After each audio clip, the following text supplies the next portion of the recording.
18 सितंबर यानी बुधवार का दिन मार्क कर लीजिए। वर्ल्ड वाइड मार्केट्स के लिए ये दिन बहुत ही महत्वपूर्ण रहने वाला है, क्योंकि फेडरल रिजर्व यानी कि यूएस का जो गवर्निंग बॉडी है वो रिड्यूस करने वाली है, रेट कट रिड्यूस करने वाली है 25 बेसिस पॉइंट्स पे। अभी माना तो ये भी जा रहा है कुछ लोगों द्वारा कि 50 बेसिस पॉइंट्स हो सकता है, बट नहीं, 25 बेसिस पॉइंट्स मेरे हिसाब से रहना चाहिए, क्योंकि उनके जो सीपीआई के आंकड़े हैं, इन्फ्लेशन के आंकड़े, चाहे वो हेडलाइन इन्फ्लेशन हो, सीपीआई इन्फ्लेशन हो, वो काफी काबू में है और 2.5 पे है। वहीं पे उनके एटलांटा नाउ द्वारा जारी किए गए जीडीपी के जो आंकड़े हैं वो भी 2.5% पे हैं, मतलब उनकी ग्रोथ जो है 2.5% पे हो रही है। तो और क्रूड, ये बेसिक इसका जो आंकड़ा है, क्यों इतनी इन्फ्लेशन काबू में आई है, वो इसलिए भी देखा जा रहा है क्योंकि वर्ल्ड वाइड जो क्रूड के प्राइसेस है वो काफी रिड्यूस हो चुके हैं। 70 से नीचे भी क्रूड ऑयल जा चुका था, ब्रेंट क्रूड जो है आपका।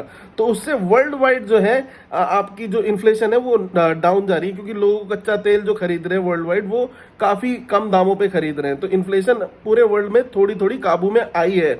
वहीं पे आप बात करेंगे अगर चाइना की, तो चाइना की ग्रोथ में थोड़ा रिडक्शन आया है, तो उस वजह से जो है कमोडिटी की प्राइसेस काफी ऊपर जाना शुरू हो गई हैं और आपका जो डॉलर प्राइस है वो भी डाउन जा रहा है। तो इसलिए आप कमोडिटी देख रहे होंगे, जितने मेटल्स हैं या फिर जितनी कमोडिटी ओर वगैरह हैं, इनके प्राइसेस ऊपर जाना शुरू हो चुके हैं। चाइना की जीडीपी में थोड़ा फर्क आ रहा है, क्योंकि उनके जो प्रॉपर्टी के सेल्स के आंकड़े आ रहे हैं या फिर एक्सपोर्ट्स के भी आंकड़े आ रहे हैं, उनकी जीडीपी ग्रोथ ये आ रही है।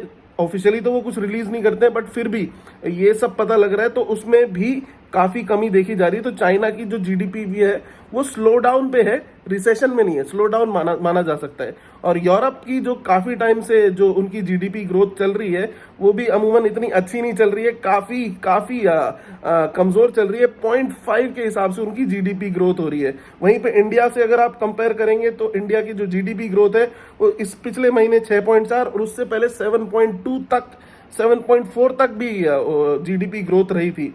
तो काफी अच्छी जीडीपी इंडिया ग्रो कर रहा है। तो अभी देखा ये जा रहा है, जब भी फेड रेट कट करता है तो इमर्जिंग मार्केट्स जैसे कि हमारी अपना देश, जहां पर कि विदेशी निवेशक पैसा लगाते हैं, वहां पर पैसा आना शुरू होता है। और जैसे ही पैसा आएगा काफी बाजार जो है ऊपर जाने की तरफ रुख कर देते हैं। बट इस बार जो है 25 बेसिस पॉइंट्स की ज्यादा करके बात हो रही है कि इतना 25 बेसिस पॉइंट्स तक ही फेड रेट कट करेगा। बट एक बार इन्होंने जब रिसेशन आया था ठीक उसके बाद 50 बेसिस पॉइंट्स भी रिड्यूस किए थे। तो देखा जाना तो ये तय है कि 25 बेसिस पॉइंट ही रिड्यूस होना चाहिए, क्योंकि ज्यादा अगर करते हैं तो उससे भी जो है इन्फ्लेशन पे बढ़ने का खतरा आ जाता है। तो एकदम से शायद नहीं करा जाएगा।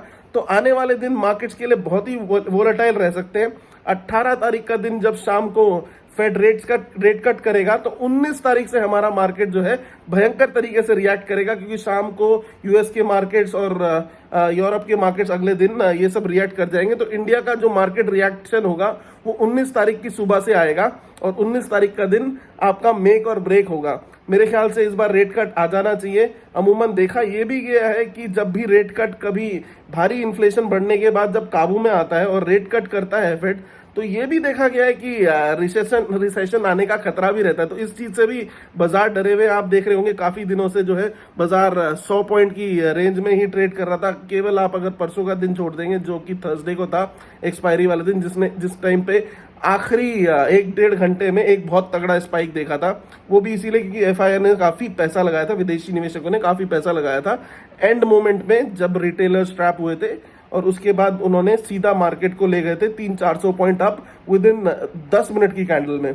और अभी मार्केट साइडवेज ही रहने वाला है। 1-2 दिन आप 25,600 ये आप लेवल मान के चलिए, और जो अभी चल रहा है मार्केट इसी 100-150 पॉइंट की रेंज में ही मार्केट रहेगा। असली परीक्षा होगी 18 तारीख को। 18 तारीख को मार्केट आकलन लगाएगा कि हाँ भाई रेट कट्स आने वाले हैं, और क्या बयानबाजी होगी उसके हिसाब से 18 तारीख को मार्केट अपनी दिशा तय करेगा। और 19 तारीख को यूएस में जो बाकी पहले ही हो जाएगा, उस हिसाब से इंडिया का मार्केट अपना 19 तारीख को फाइनल डिसीजन हो जाएगा और मार्केट जो है अपनी तेजी की पोजीशन लगभग 26,000 मान के ही चल रहे हैं कि 26,000 निफ्टी पहुंचेगा। तो यही है आज का ज्ञान, देखते हैं क्या होने वाला है। काफी बड़ी बड़ी खबरें आ रही है मार्केट को लेके, इमर्जिंग मार्केट्स में पैसा आने वाला है। यूएस डॉलर जो है डाउन चल रहा है, उस वजह से कमोडिटी अप जा रही है। क्रूड ऑयल डाउन है, इस वजह से इन्फ्लेशन जो है काबू में है वर्ल्ड वाइड। और इंडिया में भी इन्फ्लेशन इसीलिए काबू में आई है क्योंकि तेल के प्राइस नीचे गए हैं वर्ल्ड वाइड, ब्रेंट क्रूड के।